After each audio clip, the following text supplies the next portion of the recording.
Welcome today. This is another collaboration between Alchemizing Energy and the Our Roots podcast with Joseph Baba Ifa. Today we are discussing the role of the women and the female in Ifa. So today I just would like to welcome Baba Ifa. Jen, it's a pleasure to be sitting with you again. Thank you so much for the opportunity. We loved the questions so much last time, and I remember when you came with this idea, I was very excited about it because I think within IFA, it's very easy to get caught up in, babalawo this, oriate that, and it's very important to analyze the role of the sisters within IFA and how empowering it is on both sides. So thank you. Well, I wanted to say first, Abaru Abuye Aboshishe to you, Thank Baba. you. Obrigado. But if you don't mind, we'll just get right into it. Sure. So, what are the roles of the women in Ifa? What are their importance? Well, the Odu Obarakasika or Obaraika states that the woman within Ifa or within the world is the most valuable thing that we have, right? And I think that's really important to state because, you know, we kind of get caught up in, our children, right? And our children are, the most important thing to us. But when it comes to the sustenance of the human race, it really is the woman because ultimately the children are the product, but women are the vehicle. They are the fundamental aspect of procreation. And Orumila posed this question to all of his babalawos, and he said, who is the most important creature or organism on Earth? And of course, their first response was men, right? Which he said is completely wrong. We're probably the least important. But that's really not bad considering it's pretty much three components. Then they said children. They said children are blessed and they deserve all of our attention, love, and sacrifice. But as far as the propagation of our race and the sustenance of it, it's women. So from the very beginning, Orumila identified that the importance of the woman cannot be overstated. So first and foremost, their role is that of divinity. Ifa was actually the first sacred feminine spirituality, and it was the first spirituality period.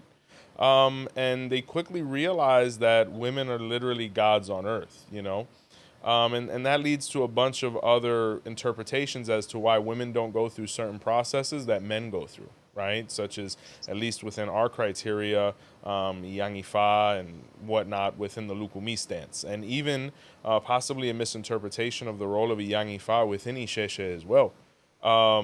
So when we talk about roles, procreation is obviously huge and the most key, being that they're the only ones who are able to do it. But when we get into the spiritual role, we have to start with the position of apetebi, right? There's a patagi in the Odu of Obaragunya or Obara Ogunda, where Orumila was a traveling man. He was somebody that would move around a lot for work and whatnot. The Babalawo has always had this characteristic. We go where we're needed. And you can see themes of this even reiterated in fraternities like Freemasonry, etc. The traveling concept. We have to go through a pilgrimage to be able to learn, or even if you look at when Jesus disappeared in the Bible for a good, 25 years, he was going through his pilgrimage where he was learning different disciplines and things like that. An example amongst all prophets. And when he was given the opportunity of a lifetime to go to the city of Ife and become the Oluo or the head Ifa priest, he quickly accepted it, right? But Orumila was a little bit scattered, based on him always working and things like that. He wasn't always able to necessarily prepare. So he just headed out because, he didn't want to keep anybody waiting.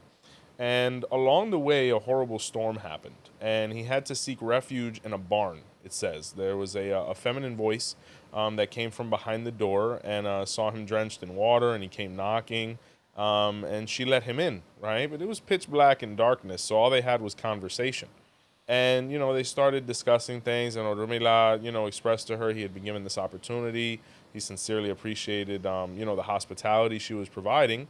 And as two grown adults, in a dark space, alone, they ended up, having some consensual activity. And Rumila quickly fell in love with the woman, even though he had never seen her. So, having some pillow talk, he told her that, he would come back for her. And once he established himself, he would, make things right and they'd get married and all these beautiful, concepts and promises. So, The next morning, he left before the sun came up, which is kind of his routine, 4 a.m., and he headed out to Ife once more. He was received well for his punctuality, and he immediately began working. The king, all of these different chiefs and things like that wanted divination, wanted a bowl, wanted all these different services, and before you know it, he didn't even have time to breathe. So Rula quickly, due to his work, forgot about the obligations he had to this woman. So one day, a woman shows up, a leper, in the town square with a young daughter. And she basically says at the top of her lungs, I'm Orumila's baby mother, and this is his daughter, right? And, this was very scandalous because Orumila, they said, went 7 years without returning to see what happened to her because he forgot. And, quickly he was called upon to, be accountable. And, he wanted to know if this woman was telling the truth, and she said, I'm the woman from the barn. And he immediately remembered, and he was very apologetic, but he was also taken aback because she was a leper. And he said, well, let's do divination, and let's do the marital rites, so you can have that position officially, and I can give my name to my daughter. And when they did divination for the woman, the Odu Obara Ogunya was revealed, and her initiation name was Apetebi, which literally means she who I cured from leprosy, right? And through the ceremonies and medicines that were administered, she was able to cure herself, right? And her daughter as well was initiated. And, one was obviously his wife, and his daughter became the spiritual wife of his Ifa icon, where with time, in maturity, his daughter married a Babalawo within Ife as well. And it basically worked out as a happy ending, even though it was a little rocky while they were trying to get established. But it is because of the Odu of Obara Ogunda that the female role within Ifa is known as Apetebi. And a lot of people look at it as servitude, but when we really analyze it, it is that of facilitator, nurturer. It is reflective of the feminine position within nature, ideally. We look at the characteristic of women being that they are divine. You guys are the creators, right? Through procreation, the stability of the home, it can't be overstated. And you look at men, we are the destroyers of nature due to our musculature and our strength and whatnot. We're put to do more laborious things, based on ethics as well. I mean, I wouldn't feel comfortable with my wife chopping down a tree if I'm not doing anything at all. And that kind of reiterates as to why we're the ones who perform sacrifice within all traditions, from especially an Afro-descendant standpoint. It's completely taboo for a woman to sacrifice for the same reason, to maintain her divinity. And there's Odus that explain that as well. So it really goes back to that nature of the woman is meant to facilitate and nurture. And that is kind of the role when we talk about the Yang Ifa concept as well, where there have been some new interpretations and adaptations now on both sides, possibly. But, we look at the role of Apetebi. When a woman receives Hand of Ifa within the Afro-Cuban Lukumi context, that is her title. And she is the spiritual wife of Orumila. They enter into a covenant to a certain degree with their icon, and that's born in the Odu of Otura Irete. In Spanish, it's known as Las Vestales, which are basically these women who would attend to Orumila, who was at an advanced age, and they would bathe him and all these different things, but they would never, fornicate with him. It was completely, platonic, spiritual. And that's the same role with the Apetebi and their godfathers Ifa, or Ifa in general, where the woman attends to Orumila in a very ceremonial fashion that's taught after receiving Ifa. Apart from that, they are the ones who process the sacred meat that is sacrificed via the hands of the Babalawo in the hand of Ifa, to ensure that it is clean, to ensure that it is not contaminated spiritually or otherwise. They are the ones who serve the table, because in the Odu of Babao, Yakumeji, and Oberosung, was where they tried to poison Orumila's fish, and his wife, who was serving the table, and the brothers, who were treacherous, was able to spot it and stop him from basically dying. So that's why, if you notice, there is ideally, or should be, one Apetebi that actually runs the table, and there might be other sisters there helping her and whatnot, because it might be a big table. These guys eat a lot. We eat a lot. So all of those different roles, apart from learning everything about her Odu and everything that basically applies to her responsibilities with the other Orishas she may have received at that point. where someone with just hand of Ifa can also serve a table of Bawalawos apart from a hand of Ifa in an Ifa consecration where we're initiating another Bawalawo. You don't have to be Apete Biayafa to do that, where I've heard that concept as well, which is a little erroneous. But there's that role, right? And then there's another step, possibly that someone may be able to achieve if their, I don't know, family member becomes a babalawo or their husband, etc., which is known as the apete bi ayafa, which is basically our expression of a yang ifa, without all the convolution as far as responsibilities that they share with babalawos modernly. But the word ayafa literally means Aya, wife, Fa of Ifa, right? Apete bi Aya Fa means the wife of Ifa, ultimately. And it's a very complex process that happens during the Itefa, as it's known. And basically, it provides them more tools and more benefits, being that they're now entering into an even more serious covenant with Orumila. And they have the same roles, but even more so because they're able to manually attend to the Babalawo's Ifa. Even though it's not theirs, they attend to that gentleman's Ifa and assist them in anything that they're able to. For example, if there's a plante or a mano orula, she's there. If we need to facilitate any conditions for that gentleman to study or function, she's there. Which is basically what the wives do now. They facilitate so much apart from all the independent things. Like, please don't misinterpret me. This is just auxiliary. I mean, there's a lot of high-powered women that still serve the table. I have goddaughters that are doctors, lawyers, very high-octane, ladies that, aren't frustrated at all at the idea of fulfilling this function because they're able to recognize it's exclusive and prestigious, even though seemingly it seems like servitude. They're really ensuring the safety of a whole ceremony. That woman has the utmost confidence of all the brothers there that she's going to protect us. And, as men, that's really all we look for, whether it's our mothers, beginning with our mothers and our grandmothers, or the protection and solidarity that our wives provide us, and then ultimately our daughters to a certain degree before they start lives of their own. So here's the question. When it comes down to a pet to be in Babalawa's wife, you did touch on any relationship with that pet to be. So if a wife, how does a pet to be chosen for a specific Babalawo?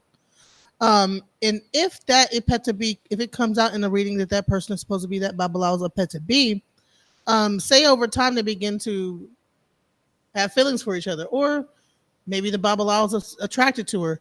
So, is there supposed to be a platonic relationship that does not cross that line 100%, or how does that work? Because I see a lot of times you might have a Babalawo with, you know, sometimes it could be abused. I would say, you know what I'm saying, like where, that pet to be.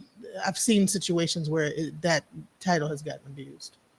Absolutely. And, unfortunately, there's brothers that really don't know how to handle their position, that don't understand the sanctity of what we're doing here. Within the Afro-Cuban Lukumi tradition, that is completely taboo. Any woman that arrives to you to receive hand of Ifa, it's because she was predestined to receive hand of Ifa.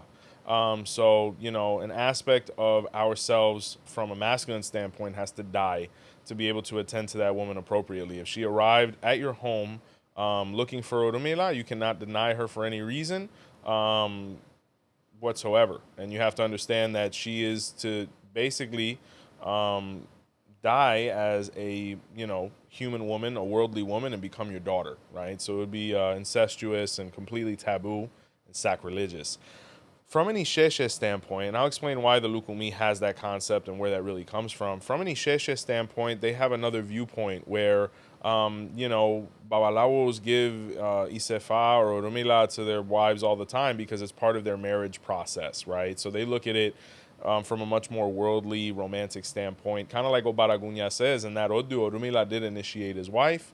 But the issue is within the Afro-Cuban Lukumi tradition, there is a ceremony that happens during the hand of Ifa, Ikofa, where the woman is killed, as a worldly woman and is born again as a spiritual daughter to that man and his Ifa icon. And all of this can be found in the Odu of Irete Yekung or Ate Yekung, where a woman came for initiation with Orumila. He initiated her, as was our custom. and she became infatuated with him, and she kind of misunderstood the feelings she was having for him as attraction, and she pursued him. Orumila resisted. He was told by Ifan not to, allow himself to be seduced, but his flesh was weak, and he started a relationship with her. He did not realize once again that she was a leper, right? At least it was beginning, or what have you. And they both got sick and they died. It is interesting, the metaphor for the leprosy, because if you look in antiquity, leprosy was seen as an abomination. It was abhorred, it was something that, you stayed away from.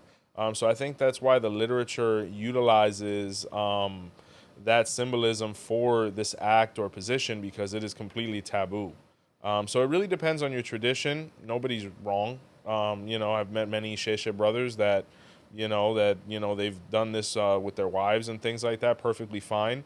What cannot occur is we cannot use Ifa as a dating app, right? We don't become Bawalawos to just, fish for those kind of things. So I think that's really important, and that has to come with the pedigree process. When we're bringing a brother in, we make it very clear, we respect our wives, we honor our wives, we're loyal to them, no infidelity whatsoever, and apart from that, we respect the women that arrive in our home in a spiritual context, to not go through the embarrassment that Orumila did in Irateyeku.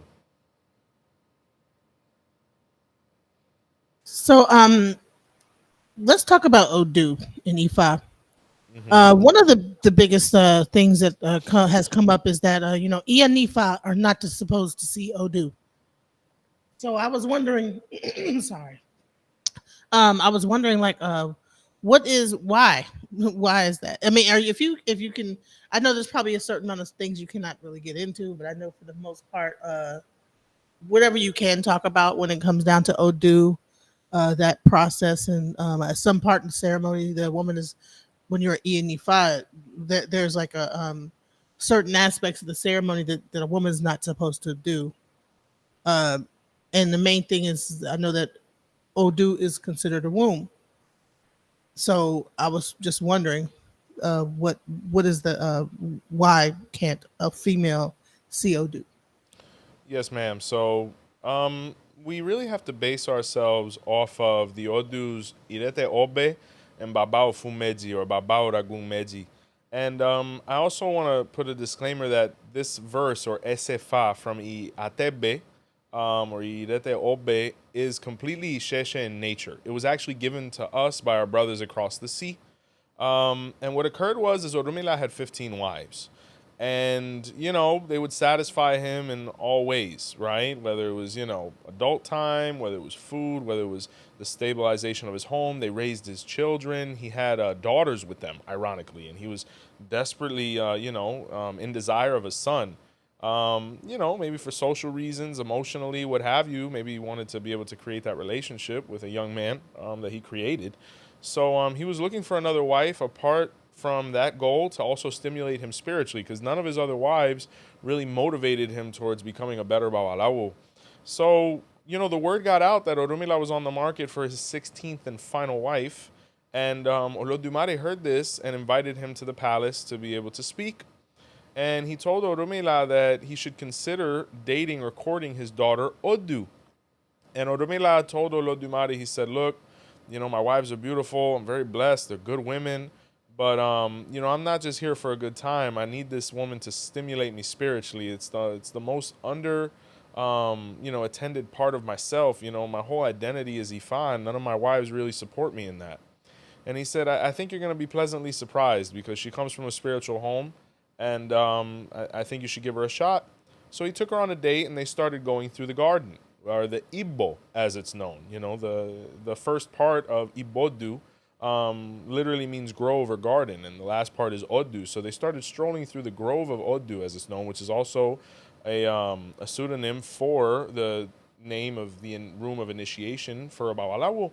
So when they started talking and dating and whatnot, Odumila realized this was the lady for him. He was infatuated with her. And he formally proposed to her and said, I'd like to make you my wife. And she was with it, because she recognized he was a decent man, a good man, stable guy, and he had good concepts, because she had this intuition where she can kind of feel the heart of the person she was speaking to. She had a gift. And, the only condition she had is that she wanted her own house on the compound. She never wanted to interact with another woman, any of his other wives whatsoever. She just wanted to be her, him, and whichever children they were able to create together. So Romila was like, oh man, that's going to be a tough swing. They're going to feel a type of way. And Odu didn't budge. And, he realized that she was worthy and, worth all of that was going to come with that. So he built her a home. And, the other wives felt a type of way, of course. It was a little spicy. And one day Oromila had to go on a trip and he told his other wives, hey, Odu's in there. You have no reason to go near that room. You have no reason to penetrate that room. She has all of the resources she needs. I'll be back in 16 days, right? 7 days, however you want to look at the symbolism. And one of the wives, I guess number 15, or maybe the head wife, I don't know, she couldn't resist, confronting Odu and saying, how dare she, and all these different things. And there's two versions, right? The Odu of Irete Obe says that she kicked down the door. The Odu of Ofumeji says she left an offering at the door. And these are really key points for what I'm going to say afterwards. But when she did this, Odu obliterated her. She killed her. So when Oromila came back, he saw the other wives cowering in a corner, and he looked towards the door of Odu's home, and the door was open. He found the dead wife, and when he walked in, he said, what happened? And she said, I told you never to allow a woman in this room or on my doorstep, ever. And he said, it'll never happen again as long as I'm around. I won't abandon you ever again. And at that point, they started, they kind of eloped. And they say that Odu birthed 256 sons to Orumila, right? And at that point, she became exhausted and said, I don't want any more kids. And, he said, yeah, right, after 256, God help her. And, that was pretty much it. And from that day forward, only Orumila and his sons entered in to see the sacred mother, or the womb that was Odu. That's why if you look at the Yang Ifa concept, and Yang Ifa has been spoken about in Cuba for, I don't know, since Miguel Febles was around. It's not a new concept to us, but based on the information we always had in Babao Ragung, and especially the new information that came over in the 80s when all those brothers started coming over, it's a really radical thing right now. And for all the people that are watching or listening, nothing but respect. I interact with the Yang Ifas all the time, Aboru Aboye. We all have our own concepts and our own literature.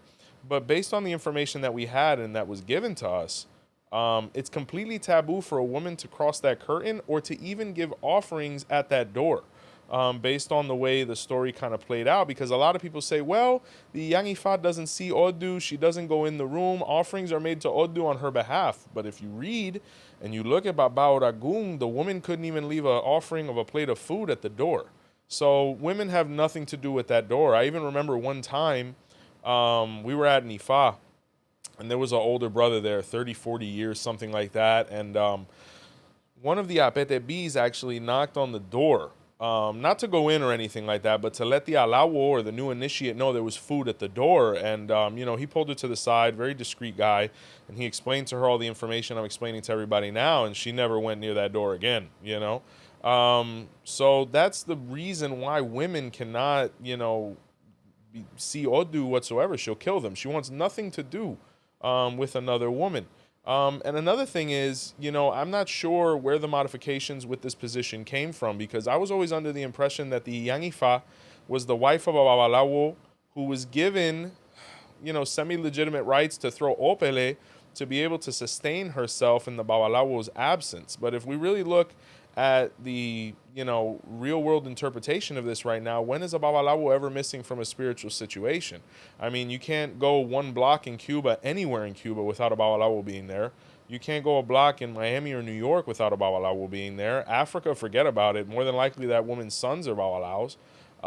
There's really no reason for this, and we had Pataki about this. Like the Odu Irosundi and Obaradila speaks of when Yemaya picked up the chain to throw it when Orumila left. And when he got back, it led to divorce and all these other things. So the Yang Ifa, I always understood, based on, maybe a little older interpretation, was a facilitator and a nurturer, kind of like the Apetebi is. And it goes even further, because when a Babalawo is manifesting a consultation, whether it be via Iking or Opele, he's viewing Odu because he's seeing it in its natural state. The woman never views Odu from the other side of the consultation because the Odu is upside down. So if we interpret Odu didn't want the woman laying eyes upon her, then the woman can't manifest a consultation either. So, it was pretty confusing for us because my elders were pretty open minded guys to a certain degree as far as information. And when we started seeing all the different people who were like, yeah, I did a young Ifa, we initiated a young Ifa, she pulled her own sign, all these different things, we were completely flabbergasted. And then to actually see, that manifestation in Cuba right now where they have a all young Ifa Egbe, pulling an Odu for the year and all these different things, we were completely appalled, and obviously opposed, because it was just something that, based on literature and tradition, made no sense. Where, from what I understand, the majority of the clans in Nigeria don't even propagate this concept. So we were confused, but, with time, certain people take different interpretations, and then you might have a misinterpretation of what feminism is.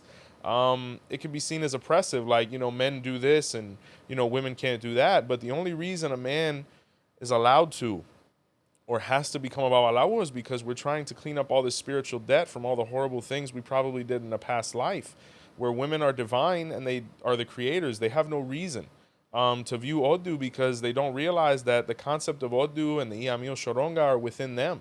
A woman to interact with a woman on that level is seen as completely taboo spiritually.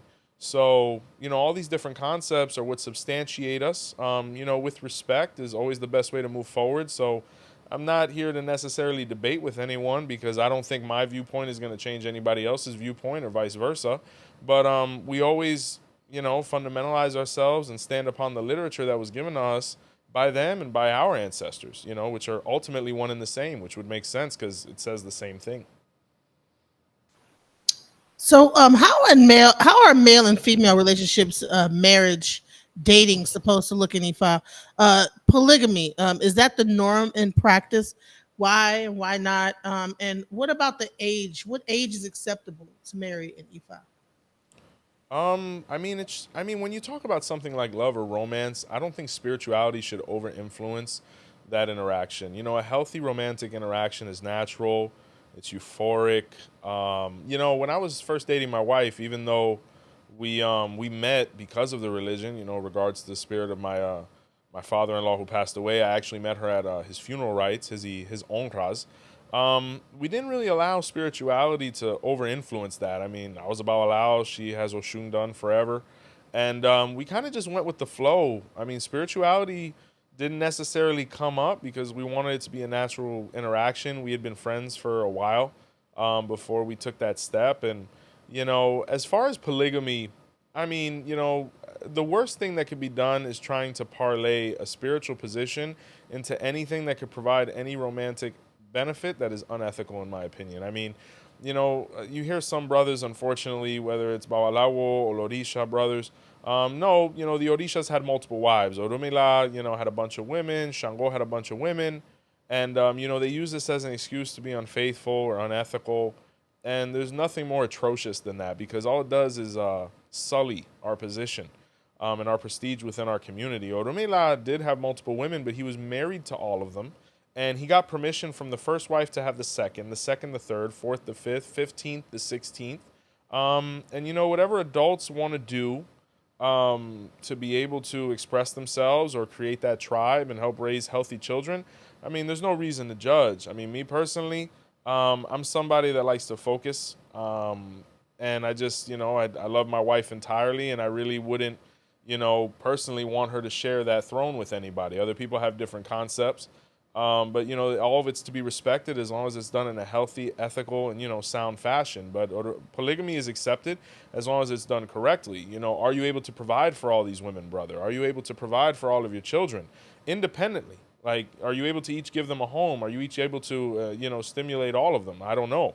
That's a lot. I can't even handle the 4 pets that I have at home apart from these 5 kids. So, I don't know what's going through people's minds, but if they're able to swing it and do it in a healthy fashion, an elegant fashion, I mean, Orumila never had an issue with his sons having multiple wives, but that's not multiple wives and multiple girlfriends and all this other nonsense. We take no parts in that. So I would say that.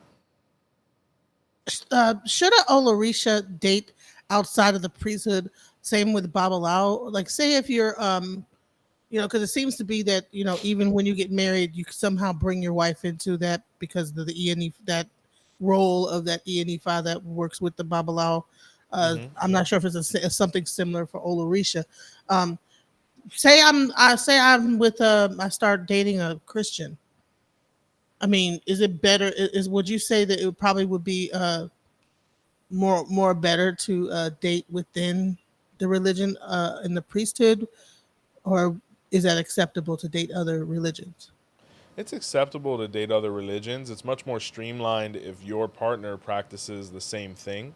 Because, one of the things that causes divorce, 25% of divorces from what I read, was disputes over spirituality and what we're going to impart upon our children. So, one of the most gratifying moments was, when I gave my daughter Hand of Ifa.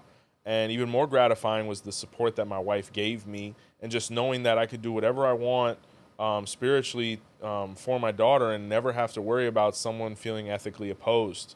It's not a taboo by any means, because Orumila, he practiced different spiritualities. He married into different spiritualities, but it can become complicated. It can become very heated and visceral if we have different viewpoints. But the majority of the time, that's why you see couples having the same spirituality. It's a huge level of compatibility because spirituality is a part of our organism. So it's not taboo, but I don't know how people make that work, especially with the Balalao thing, because it's late hours. I'm out a lot sometimes. I come home bloodstained, smelling like God knows what. It takes a special type of woman to fulfill that role and have the self confidence to know that her husband's completely focused on her and providing for her family. So, I don't know how I could explain this to a Christian woman or a Muslim woman or a Buddhist, or, my job and my priesthood and my practice is a little complicated. So, I personally always recommend that you find someone within the practice. Sometimes it's more difficult because it kind of narrows the playing field. Not because we don't have a lot of practitioners, but a lot of practitioners aren't out about their involvement in IFA, so it can be a little more tedious. But the most satisfying, fulfilling relationship I've ever had has been with my wife. So, that's what I recommend. But it doesn't mean you're going to fail if that's not the case, because I have met people. But from a cultural standpoint, it was understood. For example, like, I knew guys that had mano orula in Cuba and their wives weren't uber spiritual, but at the same time, they accepted it because we're all Cuban and we know this comes to a certain degree with our heritage. But like, for example, brothers over here, Bawalao, meet somebody completely different cultural background. Hey, I'm a priest of a West African spirituality. You're in the church. You've never heard of this. I don't believe in what you. I don't know to what level or extent that's going to be able to flow, but some people make it work. So so we're gonna kind of get into another subject that's kind of, it might be a little bit controversial, but Olokun is a Risha, male Yeah. versus or female. I'm not sure. Both. Yeah, I'm not sure Olokun. I've heard so many stories. You know. Uh, I want to get into like that whole hermaphroditic transgenderism. So now we're having a lot more of that kind of coming out. You having more women getting surgery, becoming men, men getting surgery, becoming women. What is there any Odu that speaks on transgender sexual reassignment? Um, how are, say, male to female transgenders treated in EFI? And if they get sexual assignment, could transgender ever become a pet to be? Thank you for that question. Transgenderism, any of the trans categories, was identified in the Odi Otura, or Odi Atako Fiang, or Atako Feño, Atawo, within Ifa, within the Afro Cuban Ifa, hundreds of years ago. I'm not sure what I am, when we look, let's start with the Isheshe context real quick before we get into the Pataki that has to do with Oditura. The hermaphroditic quality was obviously identified with Olokun, and it's like you said, we're never really going to know what Olokun is. The Odu Iroso Ogunda says we'll never fully know what's going on below that waist. But it's not to be disrespected. It's not to be undermined. I know when Obi divination is performed in Isheshe, the hermaphroditic fifth lobe, if it's present, is either put in front of Olokun, as a symbolism, or discarded, simply because it's not convenient for divination because there's no way to really interpret it if that comes face up. It is not viewed as a characteristic that is compatible with Ifa priesthood, from what I understand. As far as the trans category as well, I believe it's also not compatible with those brothers over there. But when we base ourselves in the Afro-Cuban tradition, in the Oduo di Atawo, basically what happened is, at least in this story, it speaks of Oshun and Erinle, or Inle, having a son named Logun Ede, where in Africa, this gentleman is seen as a fierce warrior. But in this incarnation, within this Odu, he was seen as a young boy who was very fair as far as aesthetics. And he grew good looking, healthy, well mannered. He was raised well by his parents. And he went for his hand of Ifa with his Oluo, and the Odu Odi Tauro was revealed, where Ifa told him not to initiate him. That's not saying that everybody with Odi Tauro and the Mano Orula can't do Ifa, because not everybody fulfills, the qualities or characteristics of this person in this story. But the Babalawo, not listening to Ifa, trusting his own judgment more, did Ifa to Logun Ede. And within Ifa, he came with the same Odu, Odi Tauro. And basically, Odi Tauro or Logun Ede had a secret that no one knew about. Possibly his parents knew. I don't know. Maybe they didn't want to go through, the scandal or the misinterpretation or misunderstanding. But he would turn into a woman for 6 months and then turn back into a man and go, half of the year with either gender. So when he knew that, the time was coming for him to, metamorph into a woman, he would leave the village for 6 months and go live somewhere else where they identified him as a woman. So he went to that village. And one day, his Oluo, or his godfather, was going to go on a pilgrimage to the other clans and kind of do a round. And he arrived at that village. And it was custom that, when a visiting Babalawo would come to, a village, he was offered the most beautiful woman. And the most beautiful woman there was actually his godson, who he had no idea, So he was led into a hut.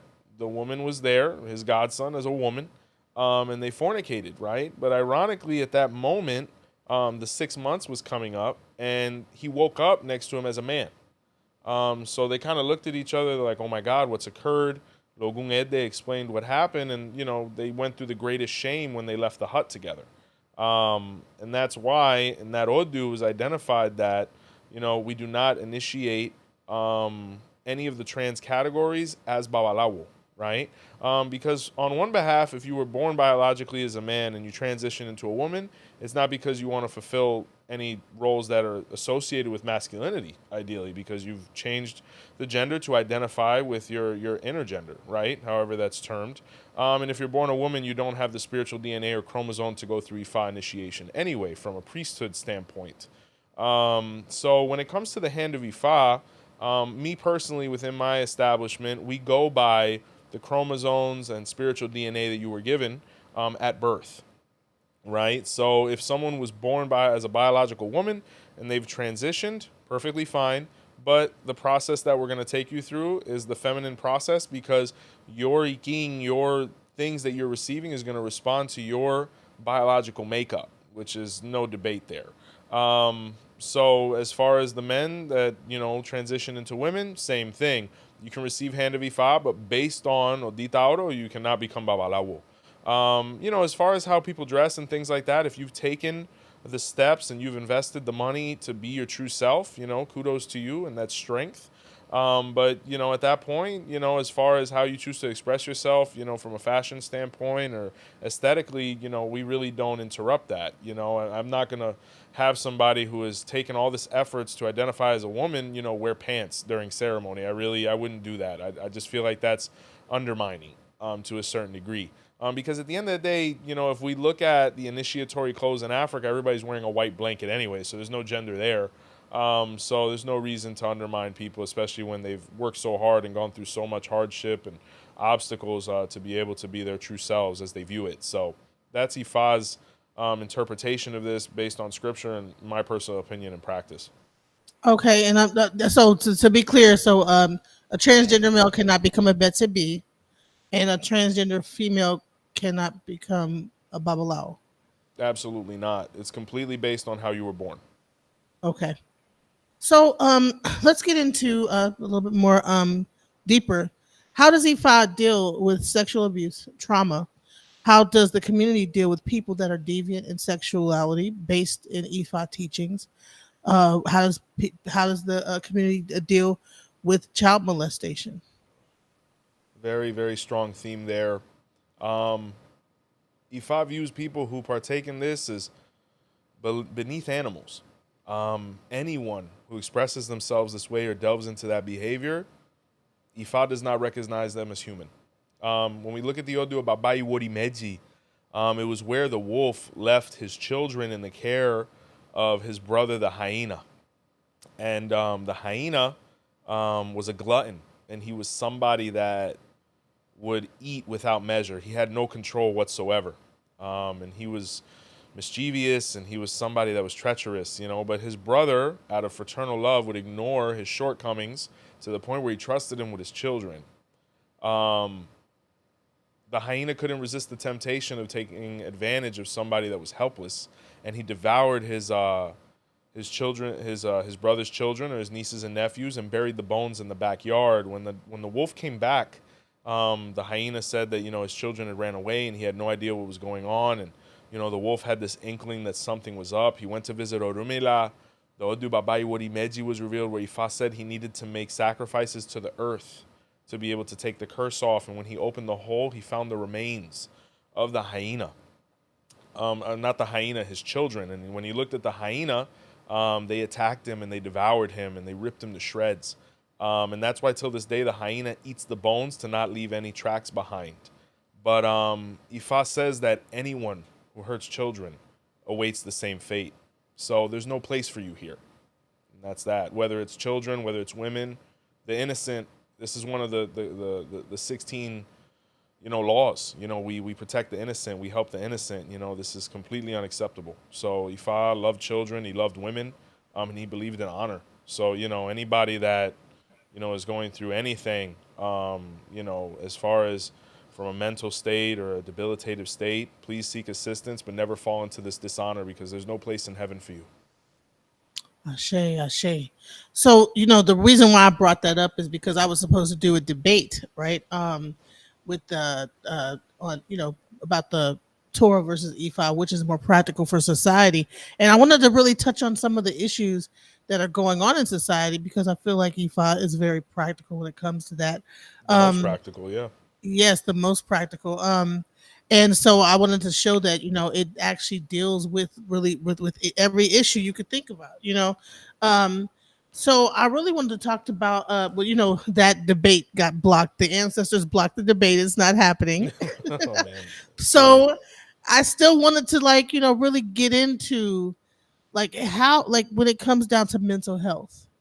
The IFA how because I was really getting clinical with it, really breaks down into the brain, mental health, the parasympathetic nervous system, how the Odu connects with those things, and how the microcosm, the macrocosm is the same thing as the microcosm. The microcosm, meaning that Ifa is something that is it's it deals with the universe, spirituality, community, mental health, physical health, even down to the herbs that we take.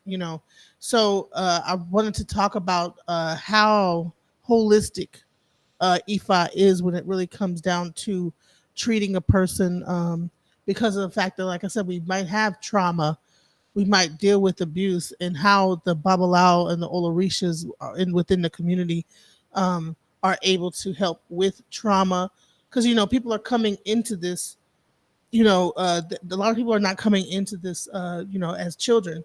Now that it's being brought to America, people are coming into this sometimes as adults, and Lord knows what you might have gone through before you discovered Ifa. So, could you touch on that? Absolutely. And before we get into the therapy answer, all holistic and allopathic treatment is based on IFA and what it's left behind for us. So when we look at prescription medication, however people feel about it or not, all of it is based on the findings we have in plants and things like that, and whatever concepts were developed from that. As far as therapy, therapy was born once again in the Odu of Oditauro, and that sign was where Ogun had trauma from war or PTSD. And because of it, he couldn't assimilate civilian life anymore because he was so used to waking up every day and seeing people die, or being the one who would make that happen. So, based on a couple aggravated assaults and meltdowns basically, or that he went through, he was given to Orumila, who was a therapist, right? And he would sit with Ogun, and he started kind of analyzing Ogun's situation and what he had seen. I mean, when you look at Ogun, Ogun had a pretty traumatic life. He was caught interacting with his mother on a level he wasn't supposed to. His brother took his wife. His father cursed him. He was overworked. I mean, it was just, when you actually look at the trajectory of Ogun, you begin to realize why he's symbolized by iron, because that's the only way you'd be able to deal with, those repercussions. So Rumela told him that every time he wanted to hurt somebody, he needed to throw a knife at the wall, right, as a way of relief, and to basically unload all that he was carrying within. And Ogun started doing that to the point where, with some coachings and real live, exercises, he was able to avoid harming people or himself. And at the end of, his therapy, rotation, right, the wall was full of knives. And Orumila looked at him and said, "These are all the people you spared. So let's continue this behavior and understand that, one emotion could literally cause 100 horrible ones. Because if you become emotional and hurt somebody, you're hurting not that person, but all the people that love them. So, therapy is great. Whether it's with a babalawo spiritually to be able to talk about what Orumila is identifying as necessary, with a medical professional, they cannot be replaced. Medicine exists. Orumila identified medicine within IFA to, be practiced by medical professionals who focused more on the real world symptoms of what comes with, health and lack thereof, as opposed to us, the Bawalawos, who specialize in the spiritual self. And sometimes, we help each other. Like, you could go through a medical process that helps you spiritually, or you can go through a spiritual process that somehow helps you medically. The most important thing is that we're passionate about our craft to continue learning to provide the best care to our patients or clients, because they're here looking for a solution like Ogun was when he visited Oromila. So when it comes to the medical aspect of, and also the psychiatric aspect of society within the EFA community, right? So you have, from what the way that I'm looking at this is that, the EFA is a community. If I were to go into a village, you would have the Babalao that works for the king or that works within the community, the Olarisha. Uh, how would you say community was set up when it really came down to it, to deal with mental issues? So much of the time we're dealing with the pharmaceutical industry, which is not necessarily healing mental illness, healing things. So I'm just trying to figure out, like, what would we do in society back in the day? What was the structure of how things were done to deal with illness, to deal with mental illness, to deal with spiritual well-being and community issues as a whole? I think we loved each other more. I think we were a tribe, a clan. I think we didn't judge each other. I think we understood that, the traumas and things that we go through all have a spiritual component as well.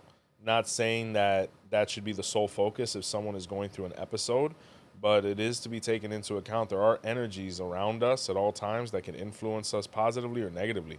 That's why we identify the difference between Ori, right, the positive mind, the modern, progressive mind moving forward, and Ipako, which is our ancestral self, the darkness, the subconscious that cannot be ignored, especially being that the one in the back could dominate the one in the front, leading to depression, in any, situations mentally. I think there was more of a tribe concept. Definitely that person was taken to the foot of Ifa. They were attended to, they were monitored, they were helped. It was much more beautiful than it is now, because there's such a stigma with mental health, and I think it's the most under attended aspect of our health, because we all talk about, hey, we're eating too much or the food's killing us. Well, let's talk about our thoughts, our mental hygiene, how we're treating each other, how people don't even have the time to address things like that because they're too busy trying to pay these bills. I mean, we're talking about women overall as a theme within this episode. I mean, look at how women are treated with postpartum depression. I mean, how could this woman not be sad? I mean, you're going through possibly the most traumatic experience you ever will in your life. First off, you're basically impregnated, right? Um, the symptoms between throwing up, lack of mobility, 9 months, discomfort. You're literally being drained in ways that no one else will ever understand. They say that on a daily basis, a pregnant woman expends the energy that is equivalent to running 7 miles. The amount of cortisol that is pumped into her brain is equivalent to a trauma surgeon or a soldier that is seeing combat. I mean, and then apart from that, all of a sudden, the thing is taken out of you, either through a very, complex surgical process or through the excruciating process of childbirth. Depending on how that goes. Now it's even more stress because now you have to take care of a baby. You have to also somehow take care of yourself. There's the love language disparity between men and women, where the woman is much more emotional at that moment and focused on her child. Men, as much as it's really not taken into account, they're going through their process as well. They go through postpartum as well.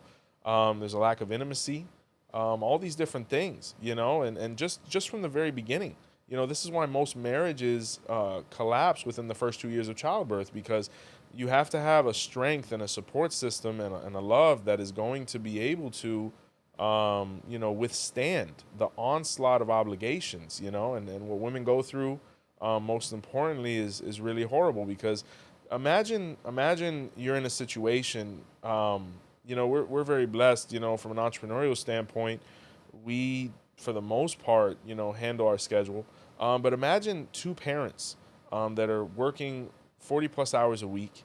You get 2 weeks of maternity leave, you know. You haven't even gone through that first 6 weeks of, getting them from newborn to infant, and you're already being pulled back into the workforce. You go to places in like Europe and other parts of the world, this is completely absurd.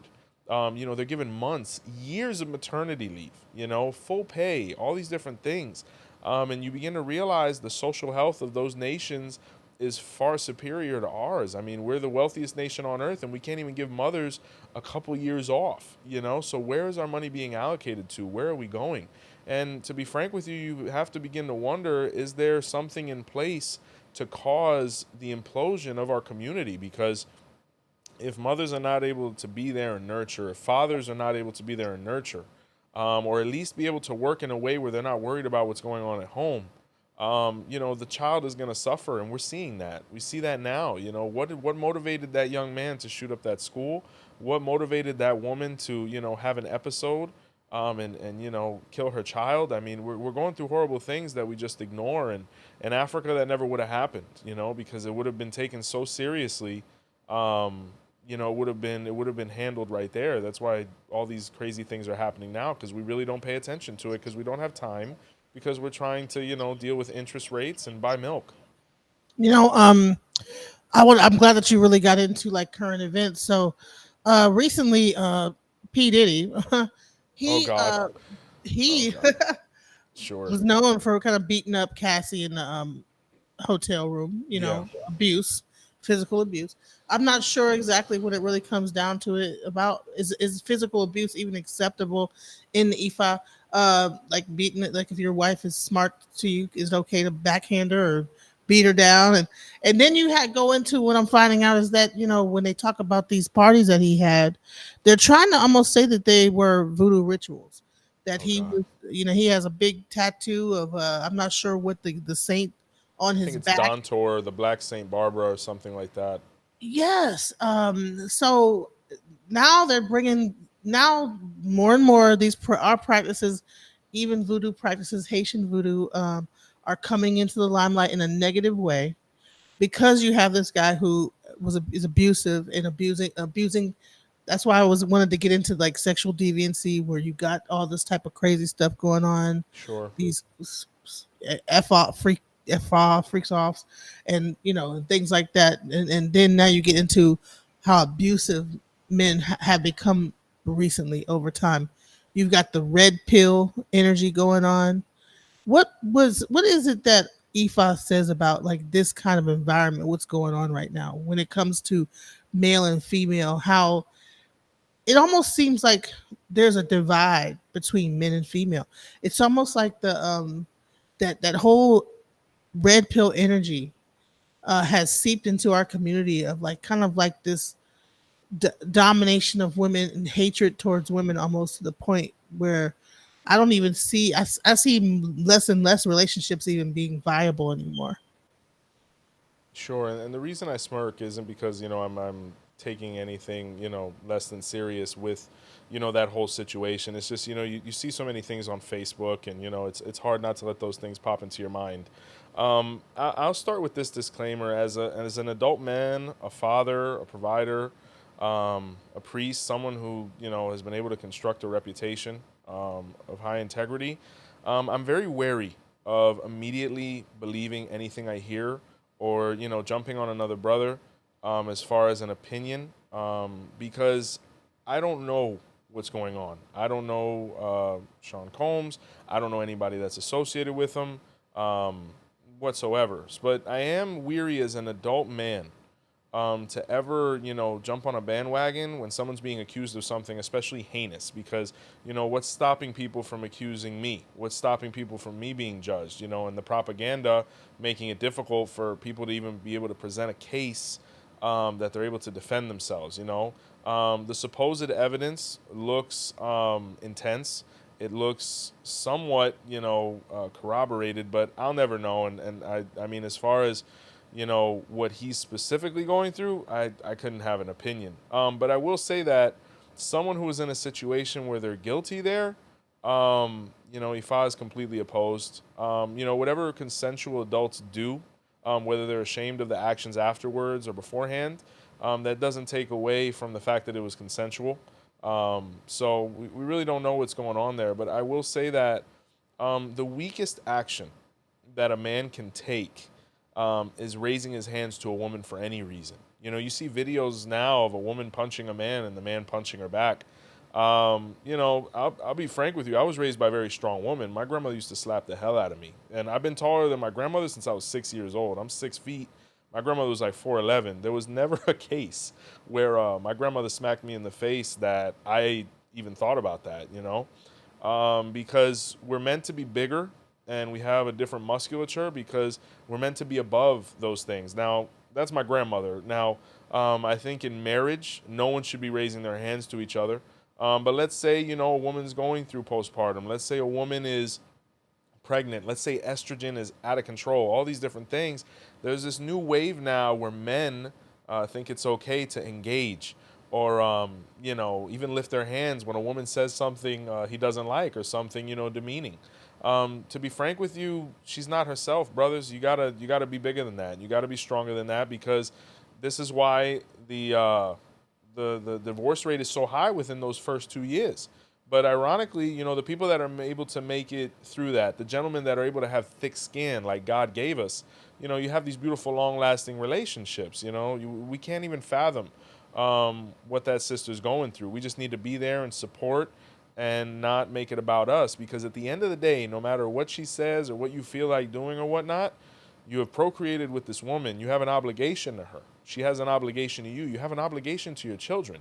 Not that you're staying there for them, but do we really want to continue breaking up a home and a society and all these different things that's leading to all these atrocious events? It all starts at home. Dad wasn't there. Mom is going through situations that no one understands. We need to stay united because nature, the ajogung, the negativities, they want to destroy us. That's the whole reason we're here is to maintain the balance. People get frustrated with me. Baba, why are we here? This is a battle on a daily basis. Every day you wake up, you are at war. You understand? Something is trying to take your happiness away. Something is trying to obliterate all the work that you've put in to get where you are. And I think it's unfortunate because a lot of men don't receive that training. If there's not a strong male role model that teaches you boundaries and how to respect a woman, or those strong women that are going to show you what they're going to tolerate or not tolerate, I can't blame them. other than their actions. But as you look at the pathology, they were doomed for failure from the very beginning. So Ifa in the Odu of Obeate says we are not allowed to touch a woman in a way that she does not want to be touched. And as far as aggression or aggression, I mean, the Odu Obeate says whatever you do to a woman is what you do to Orula. So don't harm her, because Orula saw that as a personal offense, and Oshun as well. The real Orisha of femininity, the feminists, Orumila, Oshun, any actions against women that are not consensual, oh man, you're asking for trouble, and it happens. So that's Ifa's opinion. I'm glad we brought up that what Ifa said about that when it comes down to abuse of women. Oh I'm no, also wanted to get into drug use, because like I said, with this new case coming up, when I'm addressing the case, I'm not necessarily addressing Mr. Combs and what his sure, situation is. I'm talking about the spiritual aspect of it all, because you have sure. like so many things involved with that situation. You have sex, you have drugs, you have rock and roll. No, no, I'm Yeah, saying yeah. It's a it's rocking a and it's a rolling. Yeah. series waiting to happen. I heard Netflix was coming out with some. I mean, it's hard. It's hard to when you. That's why I laughed in the beginning, because I'm thinking of all the memes, and God forgive me, but sad situation. But as far as drugs, I mean, Ifad is not, for that. Now, cannabis is not a drug; it is a plant. But I tell you, some of the cannabis that's coming out now, a little scary. It's really, where are we going? I speak to some of my clients. They're like, man, we just want some regular stuff, and the stuff we're getting at the dispensaries is taking us to cloud 10. But in the Odu of Baba Iobe was where Obatala was addicted to a white powder. And if you look at any of the drugs that are really scary, methamphetamine, cocaine, any of these things, heroin, Ifa's not with any of it. And I'm not referring to coca leaves. Like, indigenous people in the mountains would chew this to be able to stay awake and perform their labor.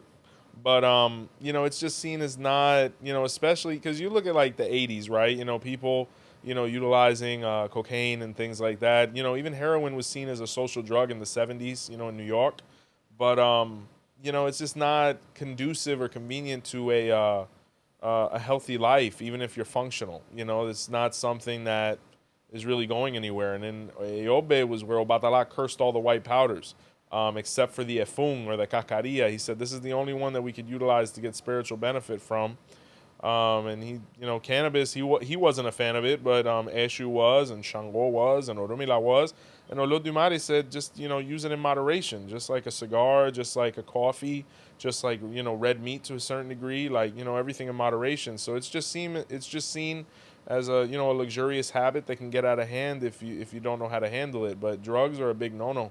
And, I mean, in ceremony, forget about it. I've never been in a ceremony where there's been a brother utilizing a drug. I mean, that's he would get evicted so quick from the room. I mean, if he even made it in there, I mean, at least with my guys, there's no way.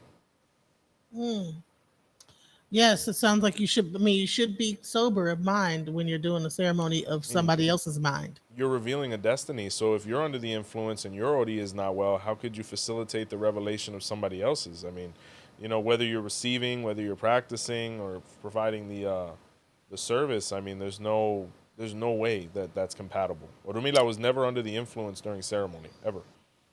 So I'm not, like I said, I kind of touched on the red pill, because like I said, there's this war going on. What is the red pill? Forgive me if you could. I'm kind of out of touch. I mean, the red pill. Okay, I remember from the Matrix. I don't know. so there's this community. There's this. So you have the Passport Brothers. You have Kevin Samuels.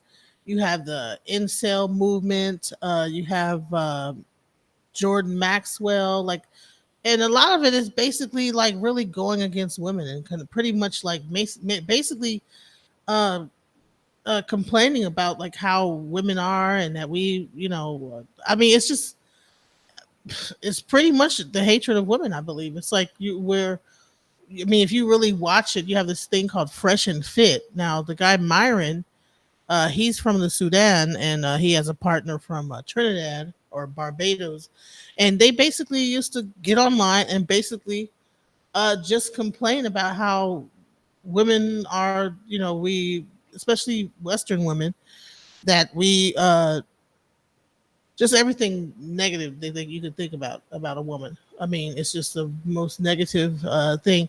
And then this thing called the pink pill came out talking about men, and we need to get rid of the men because they were pretty much almost acting like they don't even want women to exist. You know, it's a Understood. yeah. Kevin Samuels was like the leader of that red pill community. Are you aware of Kevin Samuels? I mean, if there's any kind of toxic speech going on, I probably wouldn't, partake. I mean, I'm not familiar. I really, actually, most people would probably be appalled by this. I don't really look at YouTube too Hmm. much. I mean, my children occupy my time, but This is true. I have Joseph's YouTube. I see what he watches. He yeah, doesn't watch it's anything but baby videos. pretty And much like you'll see like Baby Shark for 24 hours at a time. And I'll bring it full circle with this question and this answer. Here's the thing. I think we're going through a huge epidemic on both sides, right? I think we have a bunch of men that have been coddled to a certain degree that haven't been given the home training to know how to be resilient. At the end of the day, gentlemen, a woman is going to yell at you, and you cannot get angry every time she does it. It's just that simple. If you want to have a healthy home, there's no way around this. And there's a lot of women who weren't given the same pedigree from the people they should have, knowing how to interact, knowing how to communicate, knowing what to expect realistically, etc. If you want to have a healthy marriage, at the end of the day, there has to be compromise because it's called the battle of the sexes for a reason. Oh wait, I was gonna say a lot of times they say that in this red pill movement that the woman is y'all women are masculine. That's the big thing is that women are now masculine. We're too masculine. All this other stuff. So I do want you to address the masculine woman. Uh, Well, and I, and also, by the way, you did talk about estrogen. Even during a woman's menses, testosterone is pumping through our bodies. That's why sure. a lot of times you get into arguments with women during their menstrual cycle. Well, yeah, So no, I mean, there's so much going on. That's what I'm saying is when you talk about the two things that make us what we are, as far as hormones pumping through one body, that's why you see these shifts in behavior and character. I love you, I hate you, get away from me. Why aren't you near me? It's to me, to be frank with you, as a man, it's actually pretty exciting. I mean, I've learned to interpret it that way. I've been surrounded by women my whole life, so I'm really not phased by it. But not everybody had that upbringing, and I think there's more masculine women because there's more feminine men. To be frank with you, and I don't want to be misinterpreted. I think that at the end of the day, I don't think a man has to change the oil every time or a woman has to cook dinner every day. But this really goes back to the central message, I think, of this interview. IFA, via nature, identified roles for us. Men are bigger because we're meant to lift things or do things that cause more pain because we're able to handle more physically. Women are meant to, handle things from a more emotional standpoint and actually far more resilient because you could hit a woman, God forbid, and hurt her physically, but a woman could say something that could literally destroy a man's ego. So we have to respect our weaknesses here and understand that we're here to help each other and not hurt each other. That's why we're together at all. This is all in the Odu of Odibara, where man and woman unified to be able to create the greatest front and defense mechanism within nature. That's why you see it. And even within, same-sex partnerships and whatnot, you see that on the spectrum, one always leans one way and another leans the other way if there is going to be compatibility, because it's not even about physiology, it's about energy, right? And, making reference to these YouTube channels and do podcasts you that think you that make. women need to be more submissive? Here's the thing: is that is like the whole premise. Women need to submit to men. Women need to be more submissive. We are acting like men. We need to bow down and just kiss men's toes and and start cooking, get in the kitchen and make me a sandwich. You know what I'm saying? Well, I'll Even though be you frank gotta with you. work, it's like okay, I gotta work too now. I want you to work. I want you to make me a sandwich, and I Yeah. want you to get in that kitchen. You know what I'm Oh saying? And have God. babies and everything else, and just submit and go back to the 1920s and put on one of them aprons. Okay. I don't. Yeah. Well, I'll tell you this. I think I think I saw the guy that played Falcon in X-Men. I think he was on Wendy Williams. Anthony Mackie. Yeah, shout out to him. He said it. If you want me to defend you and you want me to fight this guy for disrespecting you or open the door, I'd like a sandwich, right? And I'd be lying if it's not a very fulfilling moment when I see my wife cooking or holding my children. It's a very enticing thing, But I cannot expect a woman to submit to a man that she does not trust. And for a woman to be able to trust you, you have to fulfill those roles that nature has set for us. We have to protect, we have to provide, all these different things. So, but when we talk about submission and all these other things, these are words that are meant to evoke a response that does not lead to unity. I mean, I submit to my wife submits to me. I mean, at the end of the day, if we're procreating, I mean, what are we talking about here? I mean, just to be able to make a baby, I mean, everybody's doing a little bit of everything. So I don't really, this whole submit culture, and I don't want my daughter submitting to anybody that doesn't submit to her, because at the end of the day, we both got each other by, certain parts, so everybody's in control here. It's about compromise. It's about love. I always tell people, if you focus on love, it's very hard to argue, and making reference to these YouTube channels and things that you mentioned, I'm not familiar with them. I don't watch them, but I think it's because I'm not young and impressionable. I think there's a huge epidemic right now where we're allowing these people and these programs to raise our children. And it's sad because a lot of parents can't have that impact because they're too busy working, but and when we look at the most impressionable age, about, what is it, 17 to 35, something like that, I don't know. We're allowing these gentlemen and even these women sometimes, because I see these snippets, to say things that they don't even put into practice. These people are trying to get a response. So, the most important thing is not to berate these people for doing what a YouTuber does. They're trying to get views. You as a parent need to always make it, apparent to our children or your children, hey, this is not what life is. Life is not, impregnating a woman and not raising your child, or just not, having a marriage or a stable home life at all, or you just make a YouTube channel and that's going to pay your bills, or, any of these other nonsensical things. Like, you could just be this toxic human being and everything's going to go your way because you don't have any empathy whatsoever. I mean, I consider myself successful, not because of anything economic or even anything on this channel. My wife's healthy, my children are healthy, there's harmony in my home, I'm healthy. I consider that success. I think the big issue is a lot of kids don't look at that as success because of all the things that are being portrayed to them in an unfiltered fashion. So all of these Well, programs, I don't blame them. I blame society for putting our parents in a position to not be able to be there to explain things. quickly, I wanted to say this. I'm not sure if we're close to closing things out. Are we I think close to soon, the yeah. 50?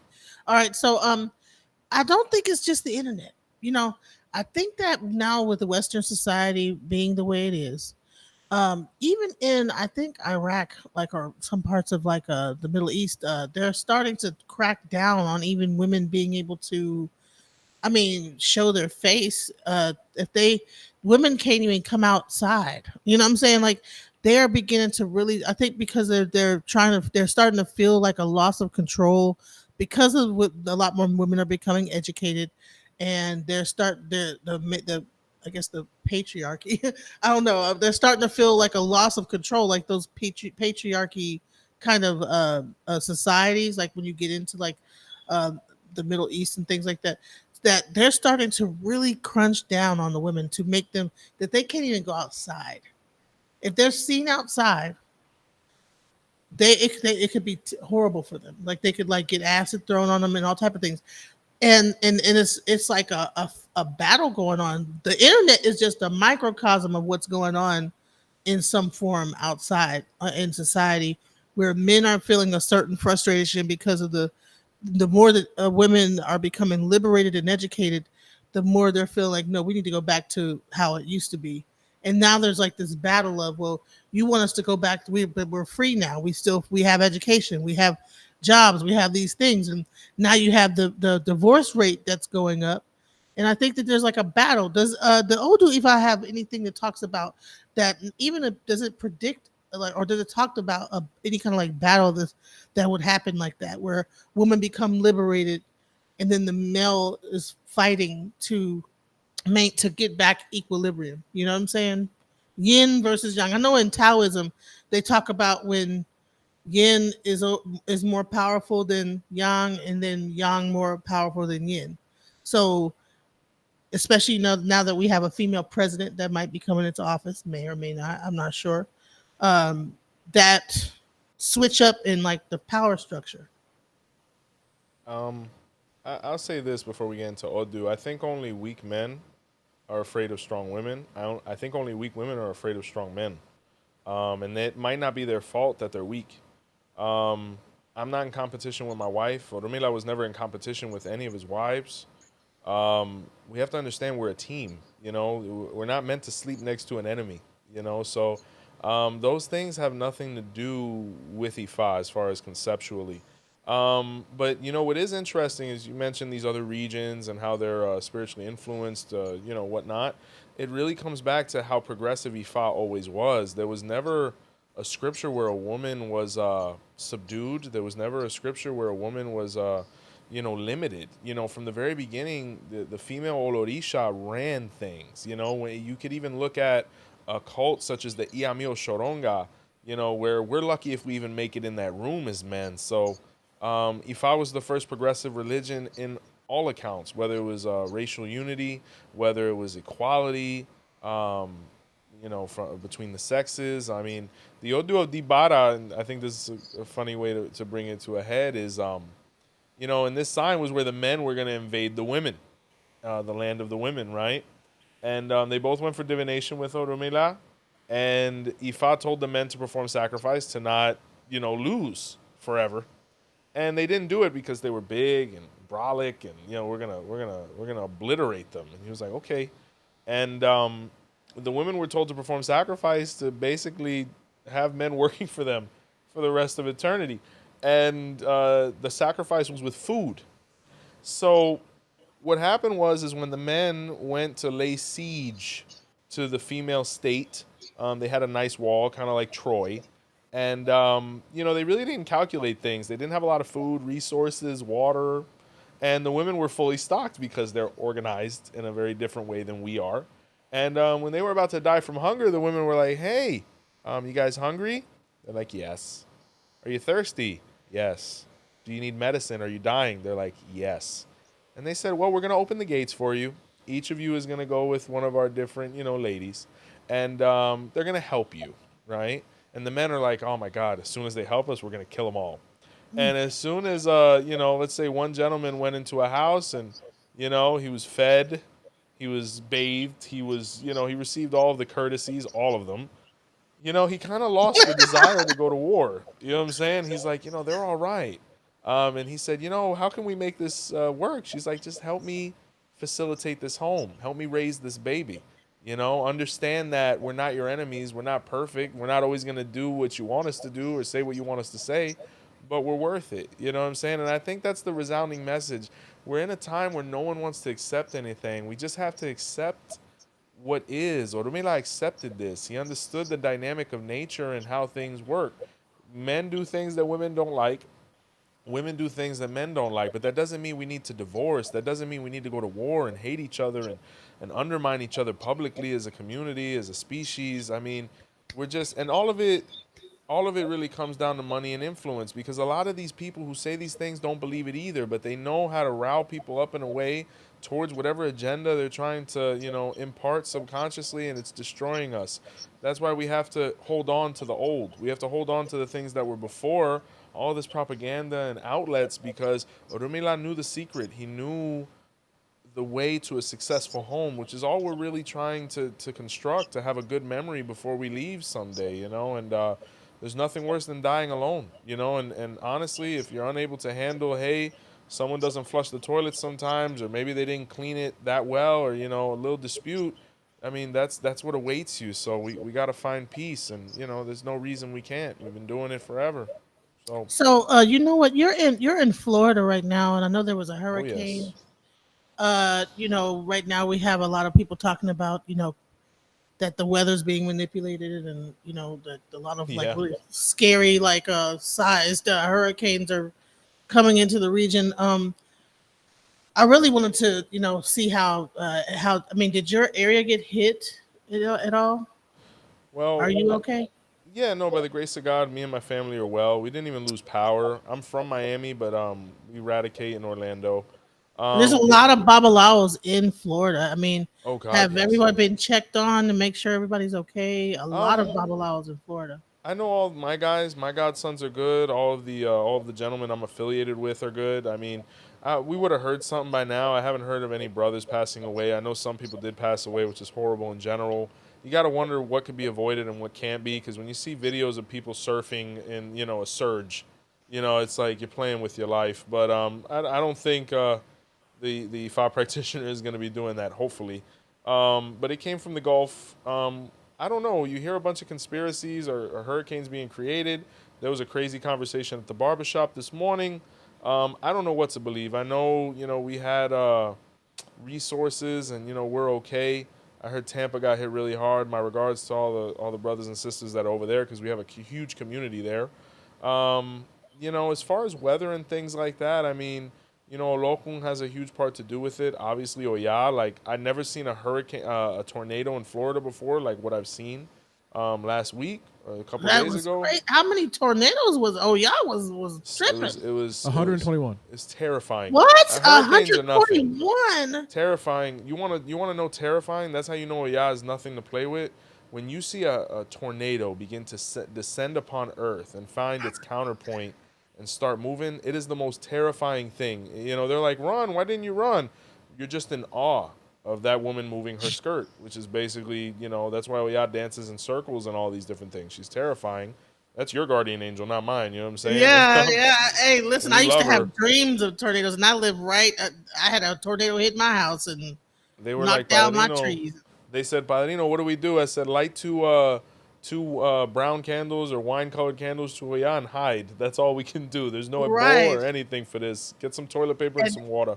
and if you hear the sound of it, So the it's sound it's of that bellowing. tornado, oh No, my no, no. God, it sounds like a train Yeah, no, no, no. is Nothing to coming play through. with. Man, so and you had 121 of them suckers. Oh no, Oh yeah, man. It's we wild need when to you see the pray. footage. So I'm not sure how long this hurricane season is going to last, and it seems to always kind of hit Florida. And Yeah, for the yeah, so we have to. I really wanted to like just make a prayer out to our brothers and sisters along that East Coast that are really getting pummeled out there in North Carolina. Um, thank you. we need to like render. I hope that they said FEMA is not. There's no aid left over We because of shall like see. We shall see. I mean, it's one of those things where before it hits, yeah, we're prepared and all these. And I will give it this, man. I'm not a political guy, but I'm pretty pleased with the way Rob DeSantis, was speaking and he had things in place. I mean, when you're on the ground, I mean, I didn't lose power. It would go in and out, but never for a prolonged period. And luckily the ones that are coming, I think one's called Nadine or whatever. It's missing us, at least here in Florida. The ironic thing about a Floridian is we're really, kind of desensitized to this. I was born during Hurricane Andrew. So, people are calling me from all over the country. Padrino, are you okay? What can I send? And I feel really horrible just saying, hey, we're good, man. If anything, I hate to say it, we kind of had a good time. I had a little, we had a little inspiration there, and we were just enjoying the wind. And we went to bed. I think I slept through the hurricane. So we're okay down here. We're a different breed. But, in all seriousness, we took precautions, and luckily me and Phil are still here. I just want to thank you for your time. My camera just went out, but I want to thank you for your time. I'm glad that you recovered from the hurricane. Well, if it didn't hit you that bad, we're going to send out prayers to all of the practitioners that are in that area, that Caribbean area, because Sure, they are getting hit really hard. Cuba, Dominican Republics, all those areas in the Caribbean, as well as sure. Florida, North Carolina, and the East Coast that's being hit. Thank you so much for your time.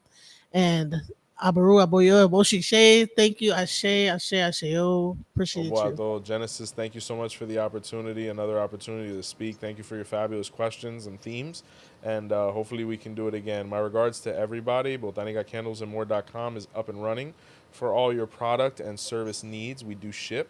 Catch the podcast audio on all of the major platforms. Subscribe, like, comment, share. Big thank you from all of us here at Our Roots Podcast and Alchemizing Energy. And until next time, see the light.